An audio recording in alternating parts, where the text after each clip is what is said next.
ఆతో అంతం, ఆతో ఆరంభం. రెండింటి రాశులు ఒక్కటే. రెండింటిలో సంబంధం కూడా చాలా గట్టిది ఒకవేళ మీరు శ్రద్ధగా చూస్తే. ఎలా? ఒక దాని ఆరంభం అయిందంటే ఖచ్చితంగా దాని అంతం కూడా ఉంటుంది. ఆరంభమే లేకుంటే అంతం కూడా ఉండదు. ఆరంభం అయితే దానికి అంతం ఖచ్చితంగా ఉండి తీరుతుంది. ఇది ప్రకృతి యొక్క నియమం, దానిని మనం దాటలేం. ఇప్పుడు ఈ విషయం మన అందరికీ తెలుసు. ఇప్పుడు మనుషులు ఏం ఆలోచిస్తారంటే అసలు ఈ అంతం తరువాత ఏం జరుగుతుందని. ఇప్పుడు దీనికి సమాధానం వారి దగ్గర లేదు.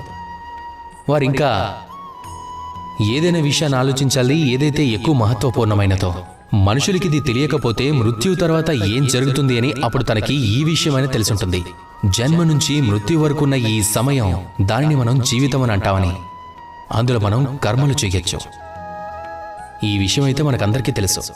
అయితే అలా ఏ కర్మలు చేయాలంటే అంతం తర్వాత కూడా మన ప్రారంభం జరుగుతుంది అనేది ఆలోచించాల్సిన విషయం.